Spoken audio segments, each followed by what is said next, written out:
पश्चिम बंगाल में आज से बीजेपी की परिवर्तन यात्रा शुरू होने जा रही है। नादिया के नवादीप से शुरू होने वाली इस यात्रा को बीजेपी अध्यक्ष जेपी नड्डा हरी झंडी दिखाएंगे। लेकिन नादिया से पहले नड्डा आज मालदा पहुंचे। यहां उन्होंने किसानों के साथ सहभोज में हिस्सा लिया। मालदा में रैली के दौरान नड्डा ने ममता सरकार पर जमकर निशाना साधा। मालदा से ही नड्डा नादिया के नवादीप जाएंगे, जहां से परिवर्तन यात्रा को झंडी दिखाएंगे। ये यात्रा करीब 1 महीने तक चलेगी। आने वाले दिनों में अलग अलग जगहों से यात्रा शुरू की जाएगी और सबकी यात्रा कोलकाता में खत्म होगी।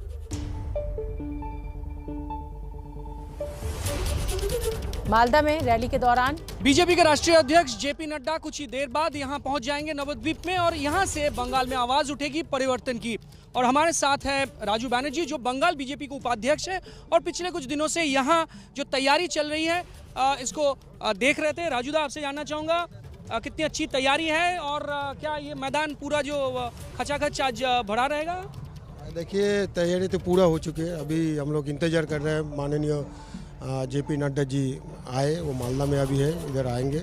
और ये जो मैदान देख रहे हैं ये छोटे पड़ जाएंगे, ये छोटी हो जाएगी, क्योंकि जो जनता का उत्साह है और सारे आप जो रोड शो रैली देख रहे हैं पश्चिम बंगाल में, तो हम लोग उसीलिए कितना आएंगे उसका एस्टिमेट नहीं करते।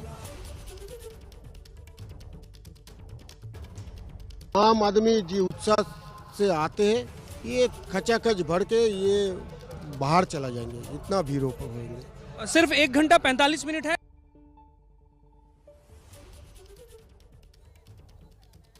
तो बीजेपी अध्यक्ष जेपी नड्डा मालदा में पहुंचे हुए हैं, किसानों के साथ कृषक भोज किया। और हम आपको बता दें कि मालदा में रैली के दौरान नड्डा ने ममता सरकार पर किसानों के साथ अन्याय करने का आरोप लगाया।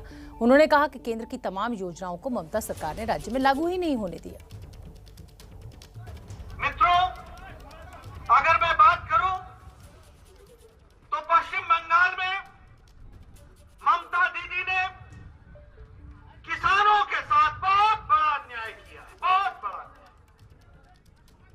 प्रधानमंत्री जी ने किसान सम्मान निधि में 1 साल में 2000 की किस्त 3 बार, यानी 6000 रुपए किसानों के सम्मान में, उनको दैनंदिन में खड़े होने में, उनको किसान की दृष्टि से बीज खरीदने में, अपनी मिट्टी को ठीक करने में और किसान अच्छे से खड़ा हो सके, इसके लिए सम्मान निधि देने का तय किया था।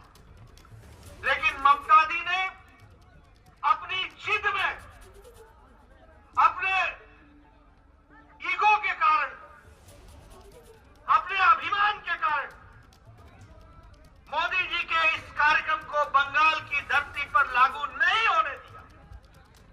और इसके कारण हमारे बंगाल के 70 लाख से ज्यादा किसान वंचित रहे और लगभग 14,000, क्योंकि 2 साल में 12,000 और ये जो पहली किस्त निकली तीसरे साल की, यानी 14,000 रुपए के सहयोग से वंचित रहा हमारा किसान।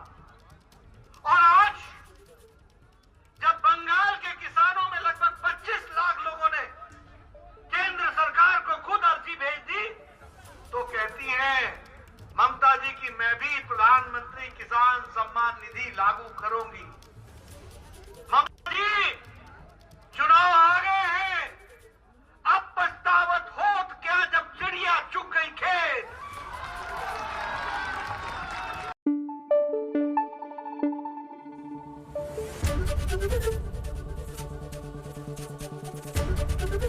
एबीपी न्यूज आपको रखे आगे।